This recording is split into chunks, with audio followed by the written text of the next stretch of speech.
Good morning, party people. I am still in New York City. Thought I was going to be checking out today. Bit off more than I could chew yesterday. So I got to go finish up that job. Then I got a couple more people, 3 other people to see. I am checking out Wednesday, headed back to PA. So, little bit of distraction, little bit of delay, but the train is still moving. So today, I got to go back to that P1800. Finish that clutch job I started. Man, I tried to resist getting into that thing. I should have walked away. That thing is becoming a pain in my back. Yesterday, it got everything loose. Couldn't get it to come apart from the engine, man. Those shafts are in those clutches, man. They're tight. So I'm going to have to get on the ground and get with that thing. It is filthy under there. But, got to do it. Got started. Can't stop now. I also broke the ring that holds the cable. So I got to see if JB Weld will hold that. Maybe wire it in as well. Man, hate when that happens. Anyway, I think we'll get it working. Then check with 2 or 3 other people. Maybe 4.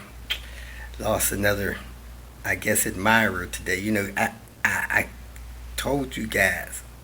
I'm in it because I'm helpful. You know, somebody sent me a message. Hey, my PCV's failed its test after the dealer took $3,000 off of me to fix it.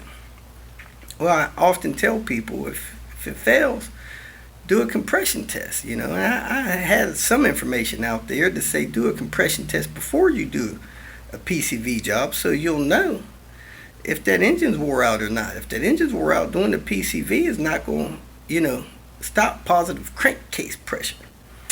Well, he took it back to the dealer and they put some kind of meter on there that checks for vacuum, and he's not watching them do it. They tell him anything.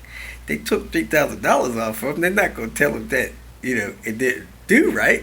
It's fine, Tell that guy with the glove to get one of these meters. So he comes back telling me, hey, you got one of these meters? Man, look here.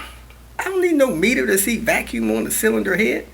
I told you to get a compression test done. Did you get a compression test done? Well, are you having a bad day? No, I'm not having a bad day. You asked me a question, which you should do. I told you to do a compression test. You had something else done. Now you over here trying to school me on what the dealer told you. I'm working on more of these cars than the dealer. Probably. That's just my guess. I could be wrong. Well, they said you need one of these. Okay, then do what they say. Don't contact me telling me what to do. I'm trying to help you. My car's running fine. I think you're cranky. Okay, I'm probably cranky, but the point is, you come to me asking me for help. I make recommendations. You do something else. Now you trying to school me. Now I'm the one with the bad attitude. So he blocked me. Okay, I'm blocking. If you look at my channel, I gain viewers, I lose viewers.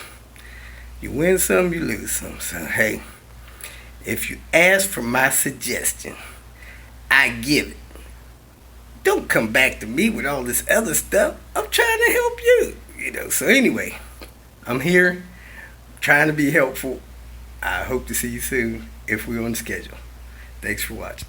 Welcome to Hanging Out with Robert. That's me. This video contains things that I tinker with throughout the day.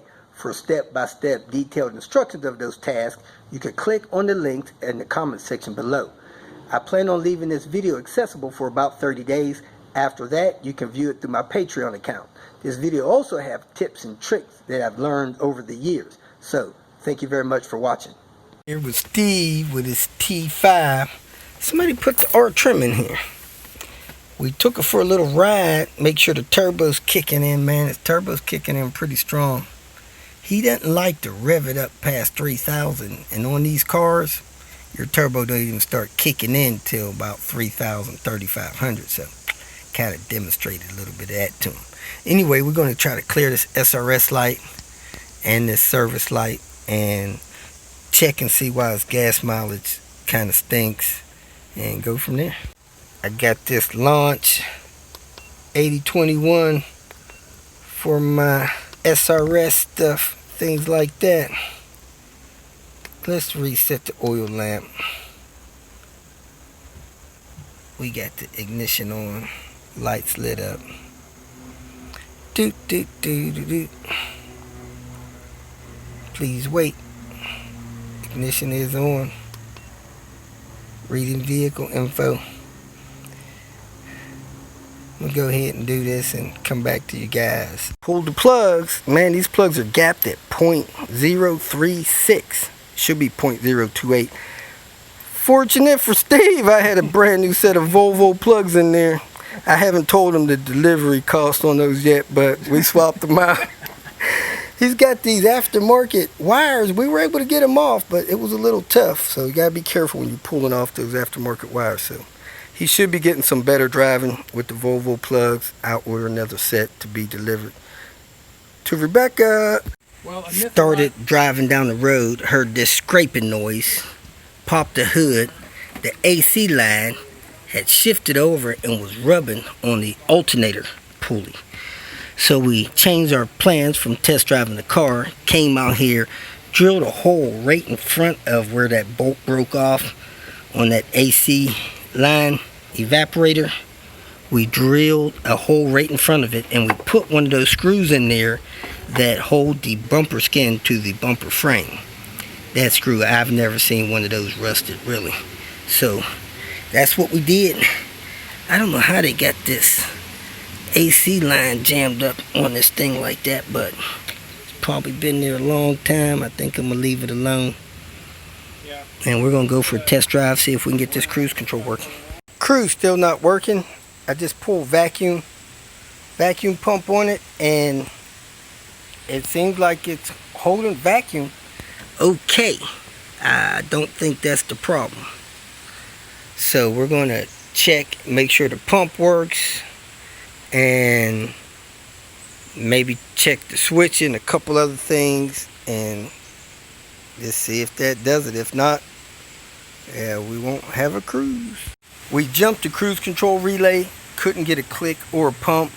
We pulled the battery tray and found one of the wires, it's thin wires going to the cruise control, just smashed and looked like it was shorted out. The plug didn't look good, so we spliced that wire, hooked the wires back up on the pump, and the pump kicked on. So we think we might have the cruise fixed. We're gonna take it for a quick spin, check it out. And the cruise works. Steve is so happy. He's gonna give me the rest of the day off. Here we are, folks, 4:56. I'm about to replace the spark plugs in this car. And my info thing's not working.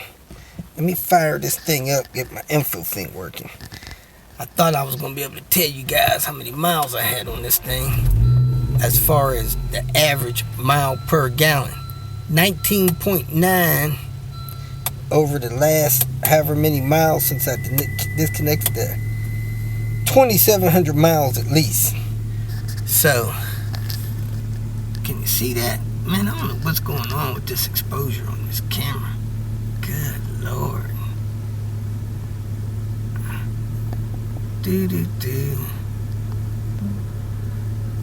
Anyway, that's how many miles I think I put on the car since the odometer's been reset, and it says I'm getting 19.9 miles to the gallon. I think my plugs are worn because my AFR is bouncing up in the if 15 range. Let me cut the AC off so this thing quit bouncing around. Idle's kind of erratic. It's bouncing up around the 15 range. I think that's an indication that my plugs are worn. So I'm going to replace the plugs with the kind that they recommend by the tuner. Vast Tuning. These BKR 7Es. And gap them to their gap recommendations, and then see what kind of mileage I get the next couple thousand miles running around town with this car loaded down. Putting the new heater core in. The last one looked like I put it in 2013. It's got about 200,000 miles on it. Looks like 12, 22, 13. So you can see the difference in the bottom. It's dark. Got to the point of failure, started leaking, had to stop, bypass it. So just change the plugs as well too. So these are the plugs that I took out. The gap didn't change, and they don't look too bad. 1